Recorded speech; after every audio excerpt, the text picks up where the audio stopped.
All right, welcome in. It's Friday. We are live. Bryan's still down in Florida, so he's on my time, 9 a.m. Eastern. Was talking about this yesterday, Bryan. It must feel great to get to do this show at 9 a.m. as opposed to 6 a.m. when you're out in Vegas. Tokyo Brandon, still Friday night for him. He's out in Tokyo, of course, and the three of us are here to try to bring you some baseball winners. Yesterday, I went 1-0. I only had the Twins, so just one play for me. 2 of 3 on the parlay, just fell short by kind of a heartbreaking loss to kill that parlay. Bryan, I'll let you start it off. How'd your day go? And what do you have up for sale tonight? Yeah, I did not have a good day. I had the Cleveland under again as a 1.5%, and they scored 4 for the second straight day to beat me by half a run. It happens. I still think that offense is terrible. In the long run, we'll make money. It just so happened they got there. But I had Boston yesterday.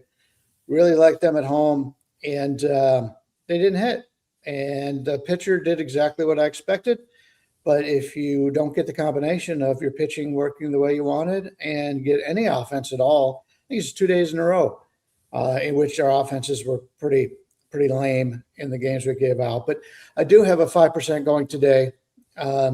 It's a total.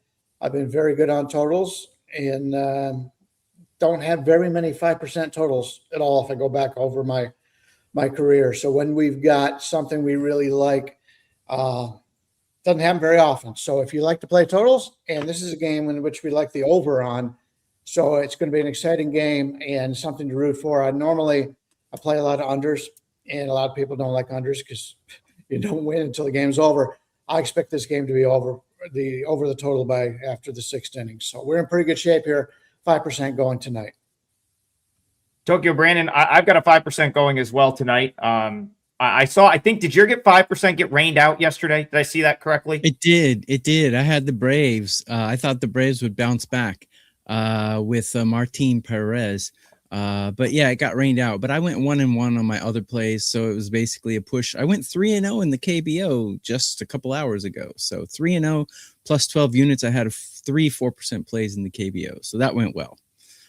Get a double play, you guys. Bryan and Adam both have 5% plays out, so get a 5% play there. And if you get Adam or my MLB rest of the season, they've included the KBO and Japanese baseball for mine. So, but double play would probably be your best value because 5% plays are $35.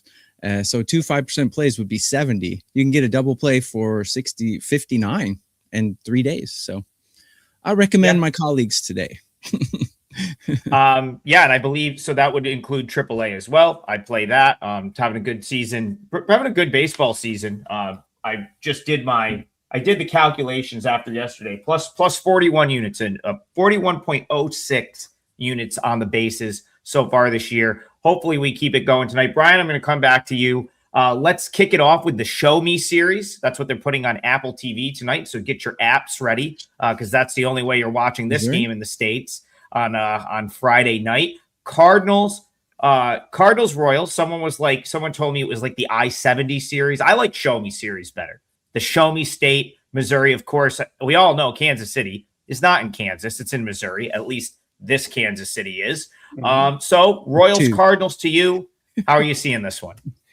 Yeah, that's an interesting fact about Kansas City. I drove through there with Rob Michaels going to some ball games. We went to the Kansas City game. And, unless you know ahead of time, you may be going to the wrong state.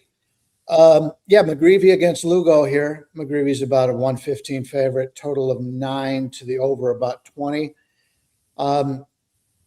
Kansas City, more injury concerns. Bobby Witt left the game yesterday. He's had problems with his knee, and he's had it going on for a while. So I don't know if he's going to be back tonight or not. It's still very early, as we always point out. But keep an eye on that. Without Bobby Witt in that lineup, I don't know if I could play Kansas City, although I do like Seth Lugo.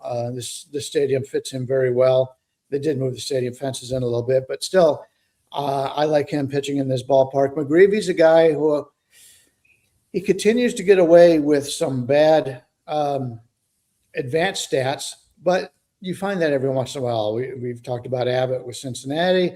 There's other guys that do it. So we'll have to see how that goes. But St. Louis continues to find ways to win, and it's been a team that's been pretty impressive. We're now looking at, let's just take a quick look at the standings here.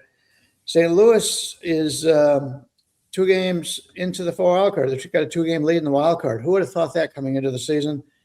And they're winning on the road as well as home, which is very impressive for a young team. They usually play much better at home than they do on the road. St. Louis is a very good team, but they lost the last 2. There's a little bit of regression. I talked about that the other day, where the lines we used to get on St. Louis are no longer there. So it's a game for myself. I will be passing on. I just don't see enough advantage. If I know that they're going to get the shortstop back for Kansas City and it's not going to affect the line much, I may look at Kansas City here. Yeah, that's a huge piece of the handicap. Especially with the way the Royals have played this year and some of the guys that haven't produced, going to be really tough to back them if Witt is not in there. So it's certainly a big part of the handicap. TB, Cardinals, Royals to you. How are you seeing this one? Yeah, so this was my one loss yesterday. I picked the first 5 under in this game, and it went over in the second inning. So as a matter of fact, I think they scored 15 runs in the first 5 innings. So I kind of lost that. These 2 teams are hitting really well. And like you mentioned, Bryan, the expected stats from McGreevy are pretty bad, but Lugo's are not very good either. And he's coming off the IL. But Lugo is a very solid guy. McGreevy's a guy I had high hopes coming into the season. He hasn't, his ERA is shiny, but a lot of that is luck, is what his expected numbers are telling me. Both of these lineups in the top 10, even without Witt.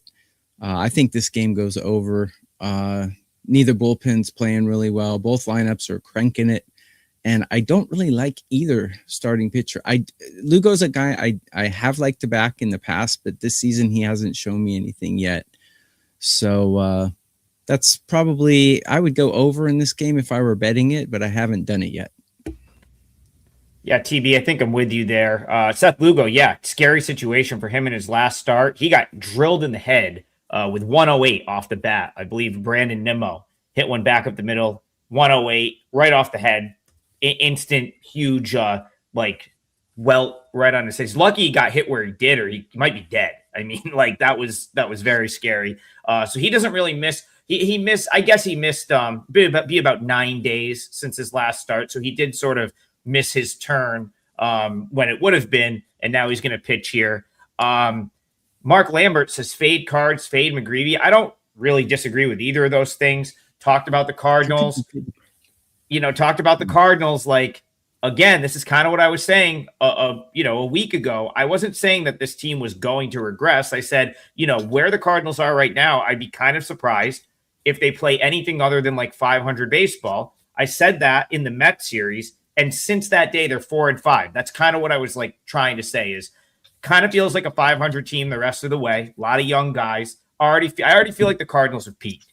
But like, as Bryan was saying, now you're starting to be asked to pay these prices with the Cardinals that is tough to justify. That being said, I don't really love Lugo either. He's a guy that, has a high expected ERA.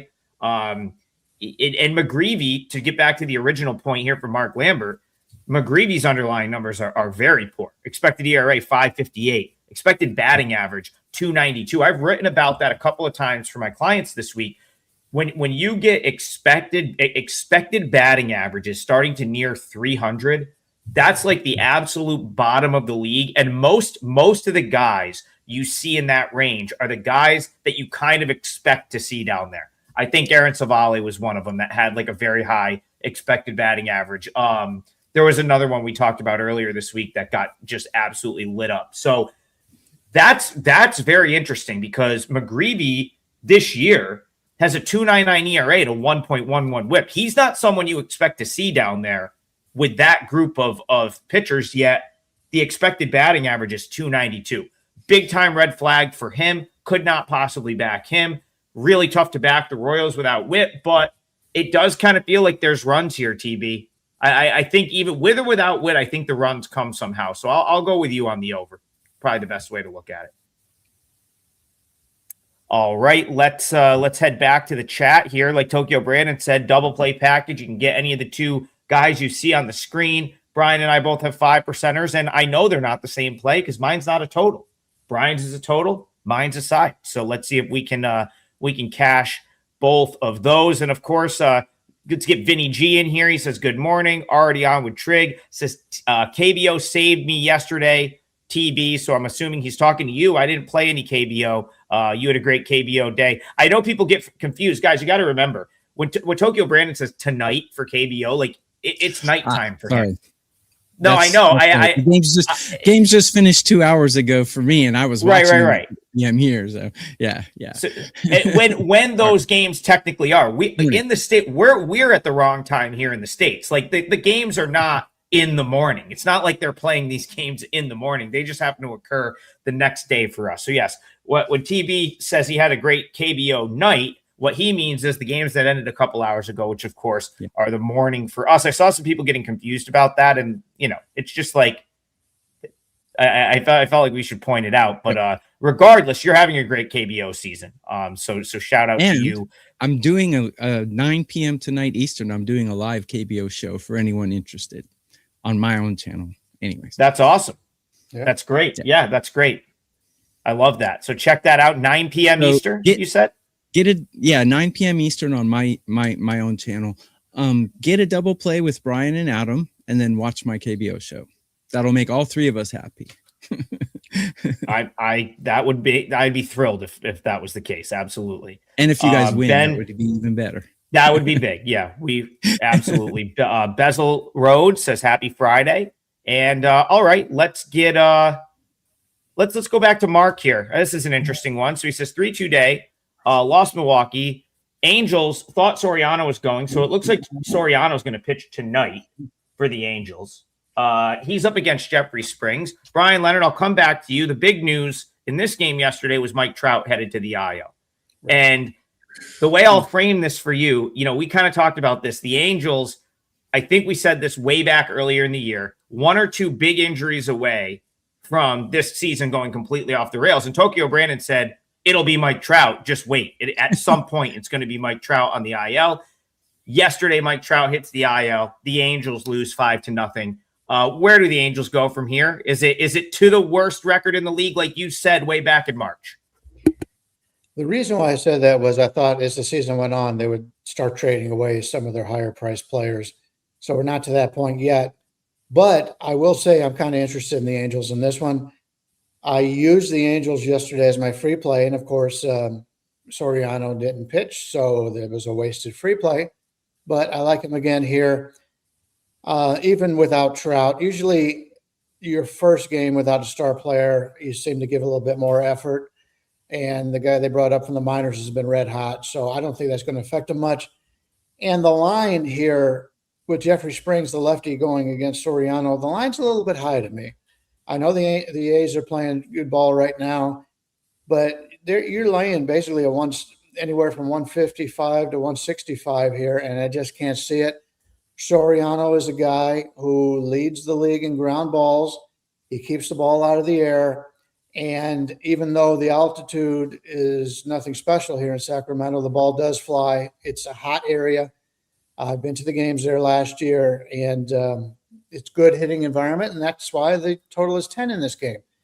So if I could get a guy who's going to throw a lot of ground balls, pitching in this game, and you're getting like a 140, 145 comeback, I'm interested with the Angels. And I think this is going to be my part of the parlay today, and we will take the Angels in the plus 140 range. There are a couple places a little higher, but I'll gladly take the Angels plus 140 here. Tokyo Brandon, over to you for this one. Yeah, I mean, listen, the A's. I've talked about the A's and some of their pitching woes. Usually, like last night, big price with the A's, but you were getting a pretty good starter on the mound to justify that price. Here, Jeffrey Springs has not been it. He's a fly ball pitcher, and he might not be Las Vegas ballpark, but it's still a small ballpark. The ball still carries. So A's, Angels to you. Do you agree with Bryan or disagree? Yeah, as we mentioned earlier, if you get an MLB package between now and the end of the World Series, they've just included KBO, minor league, Mexican baseball, Japanese baseball, everything for Adam in my package. And if you get Bryan's, he's the #1 baseball MLB capper lifetime at WagerTalk. So any of us would be a good shot, and it's $3 a day, I believe. So grab that. So regarding this one, Angels. Tough to take the Angels without Mike Trout, but they are hitting quite well. I mean, I got them ranked 11 right now, but I got the A's ranked 3, and I have a lot of that has to do with the fact that they were playing in a ballpark that's half the size last week, or earlier in the week. But the A's bullpen is atrocious right now. The Angels bullpen is mediocre. Jose Soriano, surface numbers are excellent, but his expected numbers not as shiny. Without Trout, it's hard to take an over here. But for some reason, just looking at this matchup makes me think this is going to be like a 13-run game. It just looks like it to me. Soriano's stats against the Athletics, not great, but not terrible. Springs' stats against these Angels are horrible. So I don't know. Angels over. Probably Angels team total. I don't know. Without Trout, though, it's tough. I'll probably skip this one, but over would be my inclination. Comment right here. Why are people still so heavy on the A's then? Yeah, I don't understand. I think it's because here's why I think people are heavy on the A's. They have some really good young talent. Like Nick Kurtz is going to be, he might be the best hitter in baseball. I mean, he's one of maybe 5 that are like the best hitters in the game right now. So you've got like potential generational talent, Nick Kurtz, Jacob Wilson's really good. A lot of guys that can put the bat on the ball, but they have no bullpen. I mean, I wrote about this one on Wednesday night, played the Pirates for a 4% play, which won easily, and wrote about their bullpen. I think it rates out like 24th, 25th in the league. Like I kind of think it's like dead last. I think as the season goes along, they'll probably end up near the bottom. If they're not at the bottom, they'll be very close to the bottom. So it's a bad bullpen. And then you get a guy like Springs could not have he had to be thinking that, I don't think he factored in Sacramento when he was signing this deal. Of course, this is a guy that he showed up when he was in the works of probably playing with the A's. I don't think they knew where they were going to play yet, because that was his first year in quote unquote Oakland was their first year in Sacramento. It was last year. Remember, this is a guy that played at the Trop for most of his career, a very pitcher-friendly ballpark. He has been an extreme fly ball pitcher. Listen, you want to be an extreme fly ball pitcher at Tropicana Field, no problem. That's not the easiest park to hit the ball out of. You don't want to be an extreme fly ball pitcher at Sutter Health Park. Like, it's just, it has not worked out well for him. His ERA at home last year was atrocious. This year, it's been just as bad. So again, forget Trout. Like you can't lay this number with Springs and the A's. And that was the same thing last night. Someone was texting me about the A's. I was like, yeah, I mean, maybe they win, but you're really trying to lay. I think that got up to 170, 180 last night.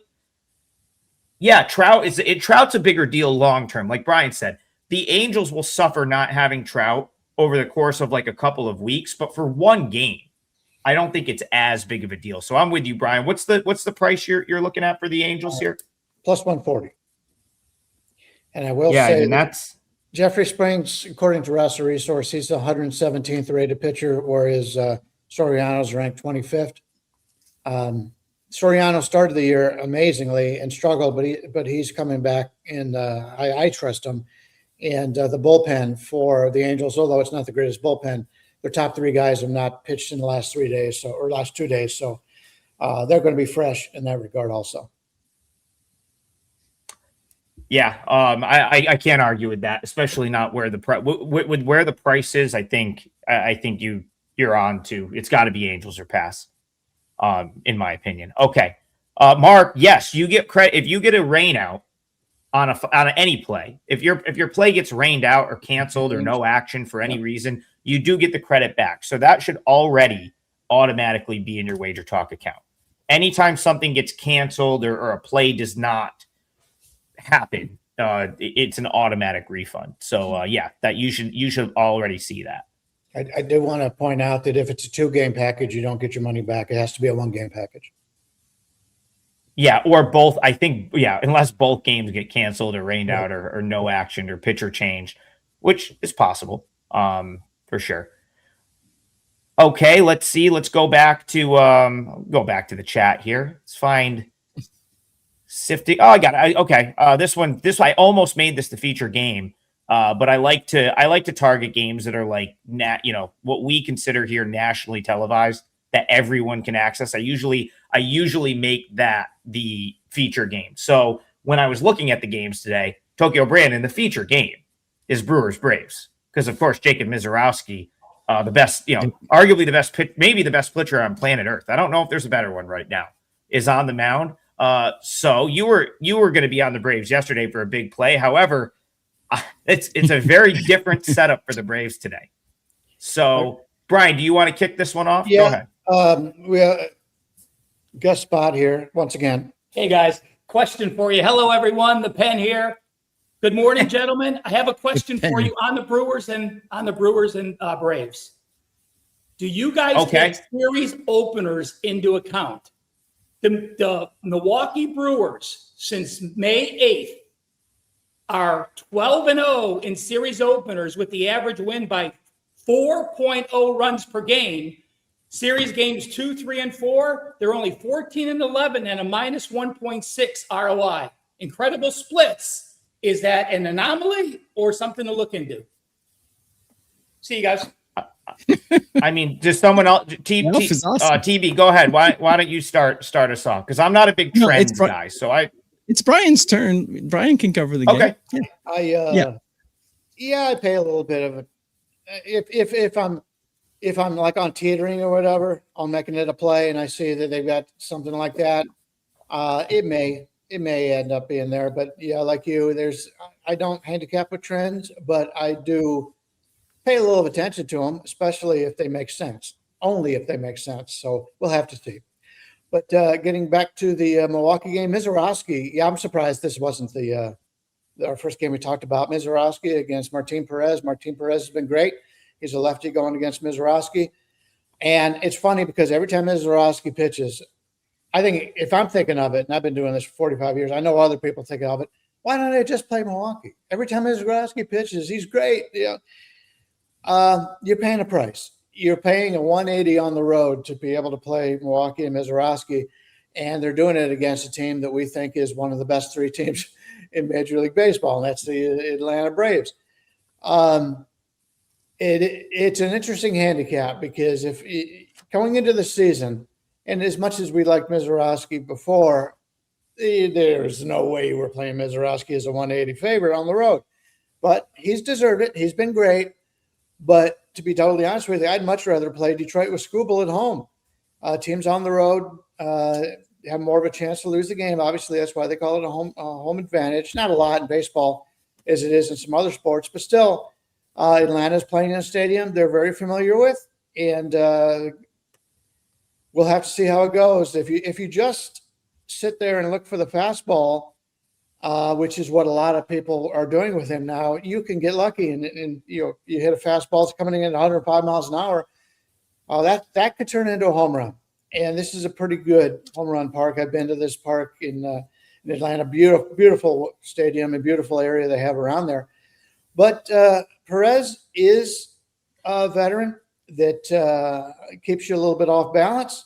And as much as I like this Milwaukee team, they're not a team for the most part that hits a lot of home runs. So the more powerful team is Atlanta, but the starting pitcher edge definitely goes for Milwaukee. But I can't lay that 180. I'd have to find a way to play Atlanta if I was going to play this game. TV, yeah, that's this actually is kind of national TV. I think MLB Network's going to pump this one out to most of the country. So yeah, we probably should have done this one first. That's my bad. Freebird says Mizorowski Brewers. What about first 5? He likes it. Do you like the first 5 or anything here? Brewers Braves. So Brewers -1 you can get for -135. I think that's the way to go. Mizorowski has 1 earned run in his last 8 starts, 53 innings, 1 earned run. There's no other way you can go in this game. Add to that, the Pen just gave us a great trend. which I don't put a lot of credence in, but it could bump it up a percentage for me if I've already decided on that side. What it tells you is that if Milwaukee is that good in game ones of series, it means they get pumped up to play the next team and then they just kind of fizzle off. But not really fizzling off, because as he just said, after game one, they're 14-11 in game 2, 3, and 4. So not too bad. Brewers have the Braves have the star power, but the Brewers are hitting number 4 in current form, and the Braves are hitting 26 in current form, and they're facing a pitcher who's given up 1 earned run in 53 innings. Yeah, Brewers first 5, Brewers -1 at -137, or Atlanta first 5, team total under 1.5. Any or all of the above would be a good play, in my opinion. I mean, usually I'm trying to fade someone that had an outing like Mizorowski did the last time out. But the crazy part about that is he did it in 95 pitches. Yeah. He didn't even 9 innings, 15 strikeouts, 1 hit, no walks. And he did it in 95 pitches. It was effortless. He didn't even have to go into the 109, 110. Okay, is he going to be tired this time around? It was quick work, 95 pitches. That was it. So I don't even know if you can look at that and say, oh, well, he just had this near no hitter. Now he's a fade. It's it only took the dude 95 pitches. That's pretty much standard for him. That's pretty much what he's going to throw on a start-to-start basis. I suppose, here's the counter argument here would be, okay, if you think Martin Perez can go in and at least match Mizorowski, I don't think it's crazy to think that the Braves could score a run or two here. Like Bryan said, maybe they get into one, maybe they hit a long ball. It's a good, this is the thing, Jacob Mizorowski last few opponents, Phillies outside of the top half of their order, not a great lineup. I found a stat the other day. They're 7 through 9. The Phillies have as bad of a 7 through 9 as you're going to find in Major League Baseball. The team Mizorowski faced before that, the Rockies, bottom team in the league. Before that, the Astros, not the best lineup this year. They've been, I would say that's a bottom half offensive team, outside of Jordan, not a great offensive team. Before that, Cardinals are pretty good. Cubs are pretty good. So it's he has shut down some good teams. But if the Braves can even hang here first through 5 or 6 innings, then that +1.5 with the Braves starts to have some appeal, because if you can get to the later innings, let's say you can get Mizorowski out of this game and it's a close game, well, then it's got to be advantage Braves. So I think I would take Braves +1.5, but am I super confident in going against generational talent Jacob Mizorowski? I don't know. Go ahead, Bryan. Yeah, Mizorowski's rated as the number 1 pitcher in baseball, and he deserves it. He's been great. Martin Perez is 95 on the season, but 45 in the last 2 weeks, so he's in a good run. The Atlanta bullpen, you take a look at the top 4 arms in the Atlanta bullpen, Iglesias, Suarez, Lee, and Fuentes. None of them have pitched in the last 5 days. It would not surprise me if Martin Perez goes 4 innings and they use the rest of the game as the bullpen, because they haven't pitched in such a long time, and they're all available. And they've been great. You look at what they've done on the season. Here's the bullpen rankings for the Braves: 9, 17, 14, and 53. So they've got a wonderful bullpen that hasn't been used. Yeah, I still think, as much as respect as you've got to give Mizorowski, the only way I would play this is some way to find Atlanta. And they're only expected to score 7.5 runs in this game, so every run is very important. All right, Tokyo Brandon, we have a standalone game today. We've got day baseball out in Wrigley Field, so we should probably pop out there, or we'll have some upset folks in the chat if we don't hit the standalone Friday afternoon day game. So out to Wrigley Field we go. Blue Jays Cubs. It looks like Kevin Gossman, Ben Brown for the home team. We'll get a weather report from Bryan at some point. I think the wind might be blowing in a little bit here, based on just some of the stuff I've looked at. So you kick us off, Blue Jays Cubs. How are you seeing this one? Yeah, these are 2 pitchers I really like, and I like what they're doing this season. I've backed Brown a couple times, been successful with it. 3-2 with a 1.74 ERA. You can't really go wrong with that. So looking at how the teams are actually performing, both lineups very mediocre. One ranked 14, one ranked 15. Nothing really stands out there. And then bullpen wise, the Blue Jays have a huge bullpen advantage, especially in current form here. I got them 12, where I got the Cubs 23. And then I've got the pitchers neck and neck even. So basically everything is a stalemate except bullpen. I give Toronto the advantage. And then also command and control, I give Gausman an advantage. He's only walking 19% of the guys he's striking out, where Ben Brown is at 31%, which is still very good. But Kevin Gausman's rate is elite. So I would give the Blue Jays a slight favor here. Don't know if I'll bet it because this is actually the tightest matchup on according to my data. But if anything, I would take the Blue Jays or nothing here. Yeah, I think I'm just trying to find the current Cubs are only like at minus 115, minus 118. I was going to say, I do think there might be a little of that Wrigley Field afternoon tax attached to the Cubs here. TB, I think you might be on the right track with Blue Jays at plus money. I've got this much more of an even game than that. So, Bryan, I'll go to you. Blue Jays, Cubs. Are you seeing value with the Blue Jays, or do you like the home team here? Somewhat like the home team, probably not enough to get there. You mentioned the wind, and they're expecting one less run than a normal Cubs game. It's blowing in at like 12 miles an hour or something. And you've got two excellent starting pitchers, Gausman and Brown.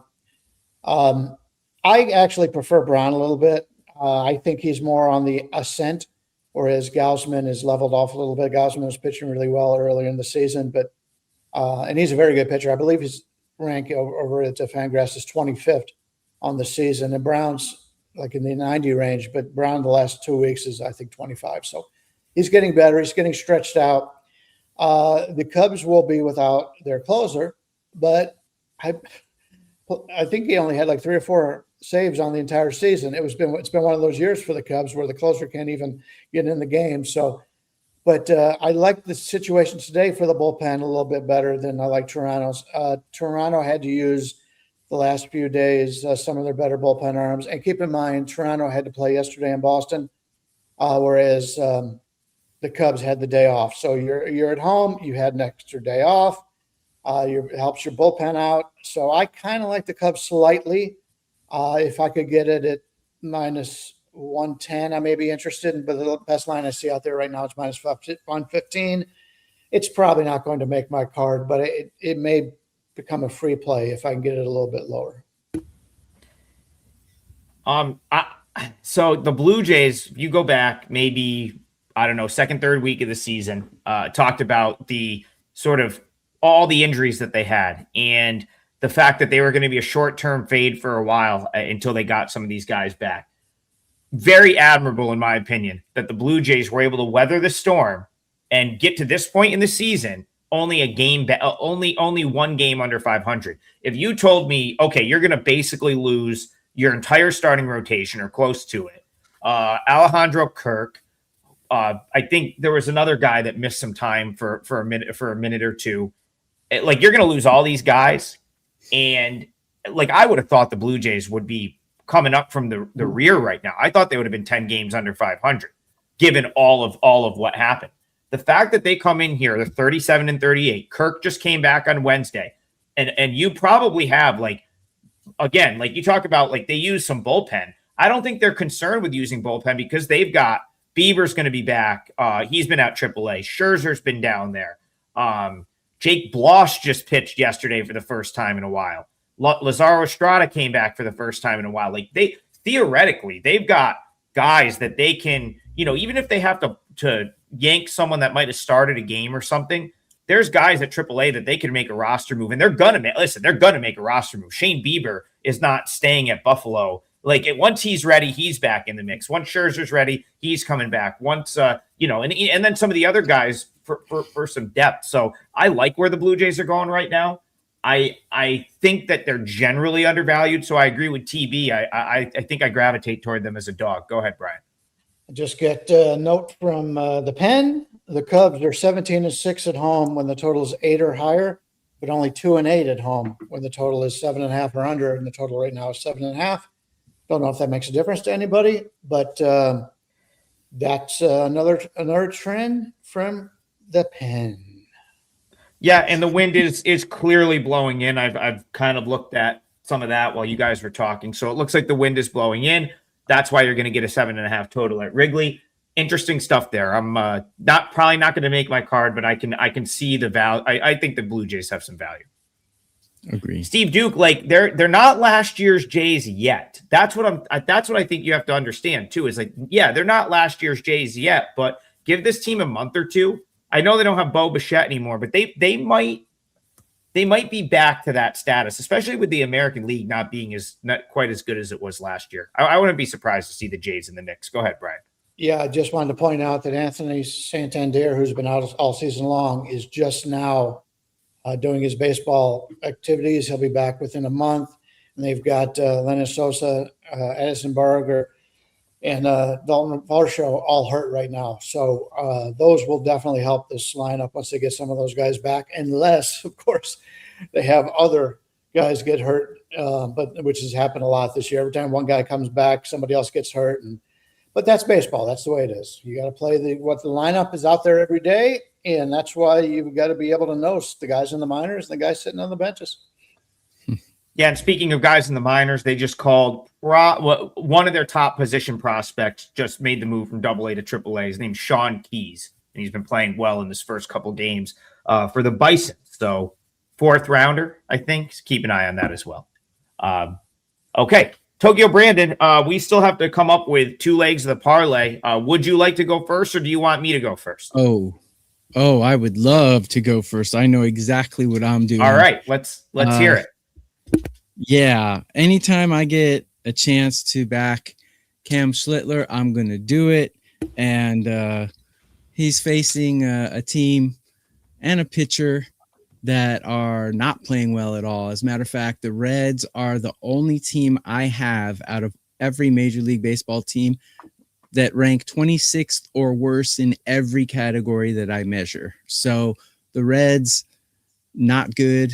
Rhett Lauder, not good. He's walking 70% of the guys that he's striking out. I've got him ranked 29 on a curve at 30. He's one of the worst pitchers in MLB, according to my numbers. And Schlittler is top 5 out of 250. So huge advantage there. Yankees bullpen, I got him ranked 5. Got the Reds ranked 28.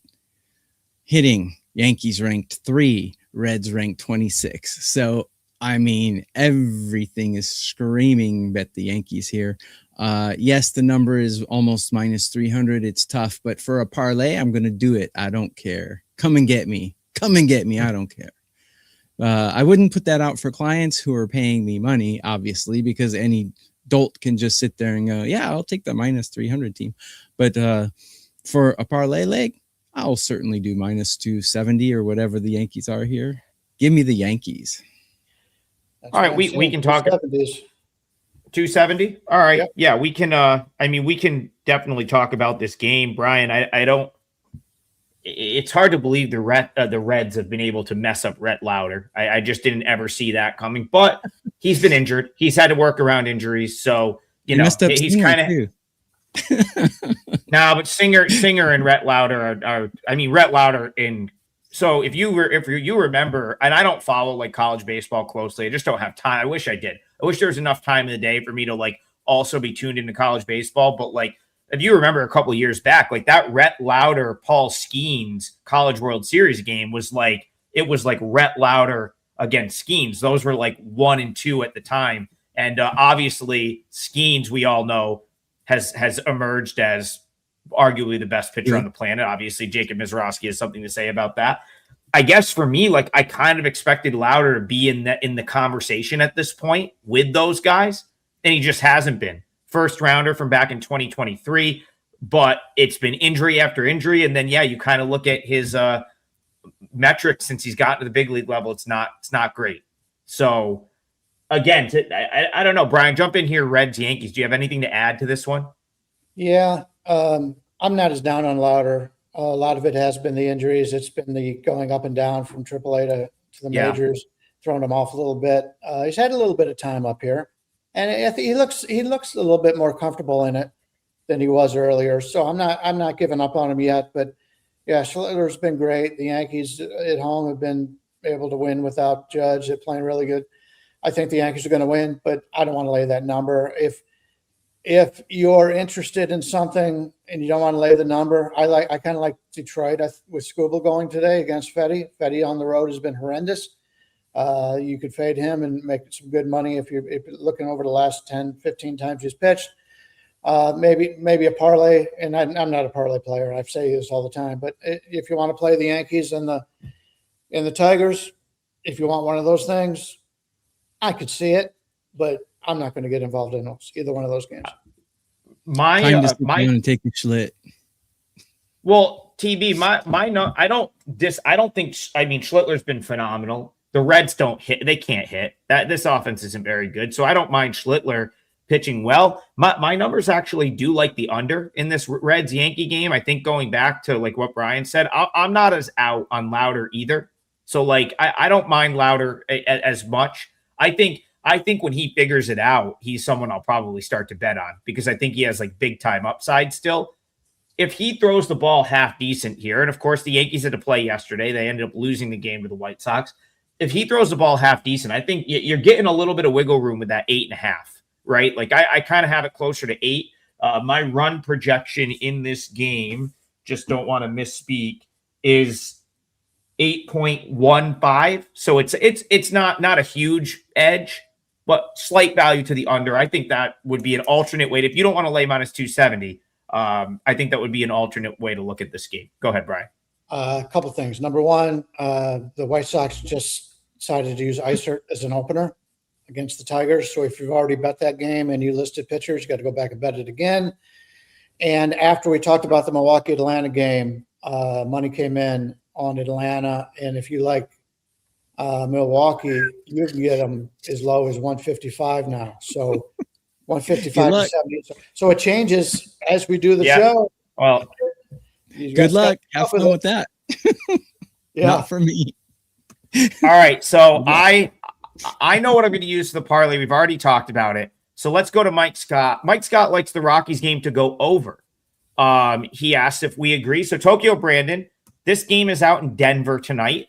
Rockies Pirates. Do you think the game goes over for Mike Scott? How are you seeing this one? So before we do that, let me remind everyone that you can get a double play. You can get 2 of the 3 cappers, and 2 of them, Adam and Bryan, have a 5% play. Another deal is now through the end of the World Series, they've just included minor league, Mexican and Korean and Japanese baseball together with Major League for Adam and mine. So a lot of ways to go, but for short term, the double play for $59 is a good value. Get their 2 5% plays and 2 more days on top of that. So great way to go. In this one, we got Bubba Chandler and Freeland. Freeland has been one of the worst pitchers in all of Major League Baseball. He's been absolutely horrific. Pirates, both of these teams are slugging it pretty well, and I have both bullpens ranked 23 or worse out of 30 teams. I have both pitchers under 15 on a curve of 30. So we've got 2 below. Well, we got 1 below average pitcher, 1 horrific pitcher, and 2 horrific bullpens, 2 lineups that are hitting top 10. So over would be the way to go. First 5, team total first 5, full game team total, anything you want, just over would be the way to go in this one. Yeah, it's interesting because I think you could look at, the Rockies are probably going to score some runs here too. You got Bubba Chandler pitching at altitude. This guy's had horrible command all year, and he throws 50% fastballs. What's tough to command in the altitude is the off-speed stuff. So it definitely sets up for runs from the Rockies here too. If you think about it, like you're going to have Chandler. He's probably not going to he can't throw any of his breaking stuff anyway. The 3 of us could be standing in the batter's box. He'd still manage to miss the zone on one of his off-speed pitches. So if you're the Rockies, you got to be sitting here sitting fastball. Now, what's the problem with that? That fastball is 100 miles an hour. That's the problem with you're going up against Bubba Chandler. You're going to see 99, 100. That's sort of why he's been able to hang at the big league level. if he didn't have that 99-mile-an-hour heater, this dude would be back in the minors right now. His command has been terrible. So TB, I think you might get runs from both teams here. Bryan, what do you think about Rockies Pirates? Yeah, this is not my 5% play, but I also think it's going to be a high-scoring game. Unfortunately, it says an 11.5, whereas normally we get 11s in this. But yeah, Chandler's a guy. You talked about his limited pitch count when he's throwing nothing but fastballs. He hasn't been very impressive. Freeland, got to see him pitch in Vegas last week, and I've always liked him because he's one of the few veterans that will pitch in Colorado because he's got to pitch somewhere. And considering the starting pitching they've had, he's actually been pretty good until this year. This year, his ERA is like 8 or something. It's not been good, but he does know how to pitch in the stadium. But he looked like a gas can. He looked like he doesn't have it anymore. And the quickest way to find that out is pitching in Colorado. So, yeah, I like the over here too. The team totals are sitting at like 6.5 and 5.5, but you're getting plus money to play either one of those overs. So, hey, you want to have a couple of fun bets, bet the team totals over and get plus money back, and bet the over at 11.5 and root for some scoring runs. I'm not going to be involved in the game myself, but I can definitely see a situation where this easily goes over the total for both teams. Yeah, and certainly calling a game over at Coors Field is typically not rocket science. You're going to get some. My main concern actually would be like that Pirates lineup is leaving a little bit to be desired without Griffin and O'Neal Cruz, but they just lit up Aaron Savali the other night. Freeland's probably in that caliber a little bit, although I do kind of agree with Bryan. Like he finds a way, pitching at home to like keep his team in games. Mm-hmm. But yeah, I mean he's down there too in that level of pitcher. So do what you will with that. It is a big number. Go ahead, TV. Just want to throw in a weird stat about Freeland. His ERA is over 7, but his walk rate is amazing. So he's not walking people, and he still has a 7. Challenges. Yeah. That's how you. That's how he's giving win this year. He's hard contact. Yep. Yeah, that's kind of what the Rockies have gone for with like how they've built their pitching staff. Like they're going with guys that throw strikes. And it's almost like they'll take the chance of you hitting a ball that doesn't leave the ballpark. That's basically like what you're seeing with this pitching staff. It's Sugano, Lorenzen, Freeland, Quintana when he's out. Like they're not big strikeout guys, but they all throw strikes. They all live in the zone, and it's like with the hope that they can get through 5 or 6 innings, because right now the Rockies do have some decent relief arms. Their bullpen depth is horrible, but those top 2 or 3 guys are not bad. It's what they've done to be more competitive this year.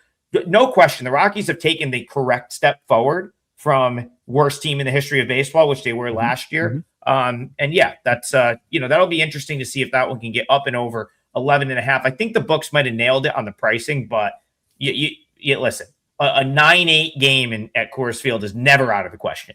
So. Yep. You may get your runs one way or the other.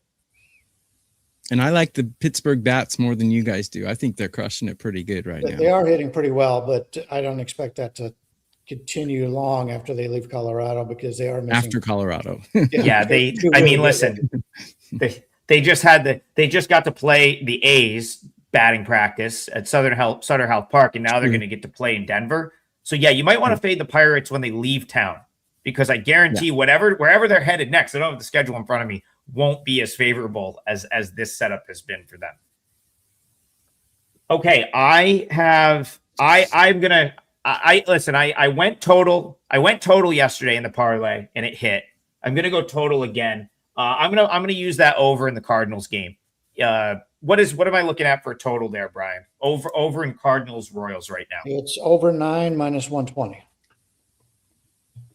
Yeah, I mean, here's the thing. If obviously Bobby Witt in there would be great, but even if he's not, I mean, you have 2 pitchers that have a really poor underlying metrics in terms of like expected ERA and expected batting average. McGreevy is probably due a crooked number or two at some point. I know there was a lot of runs last night, but I mean, you're talking like 4-4 as a free roll here. I could kind of see that. So let's see. I'm going to see if I can hit totals on back-to-back days. I hit my total yesterday with Guardians Brewers under. Today, I'm going to go back to the game. So we've already talked about that game. That was we opened the show with Cardinals Royals. I'm going to use that one over 9 for the parlay. Mike, can you guys give it a 5% once a month or something? So quick story. I was at WagerTalk for like 2 days, and I thought I was being nice and did that on a show. And Kelly Stewart I thought she was going to show up at my house. Like, she's like, no, you absolutely can't do that. Reason being, it would, like, people buy them, and then you're going to have a bunch of pissed off people that already bought the play. So no, we're never going to give the 5%ers out for free, but there's great discounts and different ways to get them on the site all the time. One of which, Tokyo Brandon talked about the price point, right? Like the 5% plays go for $35 on the site. If you use the double play on Bryan and I, you're going to get 2 of them. And then you're going to get the next couple of days free. Well, free in theory, free because of what the 5%ers cost. So there is ways to do it, right? Highly recommended. Yeah, there's ways to do it. And listen, who knows? You may get another one from one of the 2 of us this weekend. So you never really know. Longer term's always going to work better. But take advantage of the specials on the website. Here's one thing that I'll probably get in trouble for saying. This. You really should never pay full price for the pick because there's always so many good specials going on that, like, you should always find a way to make it cheaper. There's great specials every month for longer term. We've got the double play that goes 2 of the 3 of us. There's 3. I think there's like 6 days for the cost of 3. Just use the specials on the website. And if you don't see something you like, email into customer support. Tell the girls what a great job they're doing, and they're probably going to give you a coupon anyway. Again, probably get in trouble for saying that, Brian. What were you going to say? Yeah. And if Adam gets suspended, I'll host the show for a week. We'll just, if I'm still down here in Florida, we'll just bring in Rolf. Actually, I do have that 5% going today. We didn't talk about that game, but I did use a 4% yesterday as my play on the free play on the show, because a lot of times in the morning when I do the show, I don't know what my plays are later on in the day. Turned out I ended up going back and using that game as a 4%er. So it's not like we are avoiding giving you our client plays sometimes. A lot of times, like for myself, I don't even know what they are. Like on today's card, there's only 1 day game. I got plenty of time to go back over the nighttime card and look at them and say, hey, you know what, that play I liked earlier, the line's a little bit better. I'm going to give that out to clients. So we try. I did that on Wednesday. We can't give you a 5. I did that on Wednesday. My Pirates pick that I gave out on the show was a 4% play for me on Wednesday. So we're trying. Listen, we're trying to give out as much info as we can, as many picks as we can. But we are here because the 3 of us have a service at WagerTalk. That's the only way we get compensated for doing this. So if you're so inclined, head over to the site and support. If not, we're still coming here and giving 50 minutes of free info out each day. And we do give out some picks, and we're trying to get to the end of the season, winning money on a 3-team parlay, which is very difficult. I saw some comments in the chat. Can you give out straight bets? Listen, just bet them straight. If you don't want to parlay them together, just bet them straight. Parlay. Yes, yesterday you would have went 2-1 on the picks. Actually, how many times this week have we gone 2 out of 3 in the parlay? Yeah, we have. 3 I or don't 4? think we've had any day that we've lost more than we've won. So and I never bet. Yeah, I don't bet the parlays that we give out on the show, but I bet each single one. I put $25 on each single one just for the hell of it. Yeah. And I make money.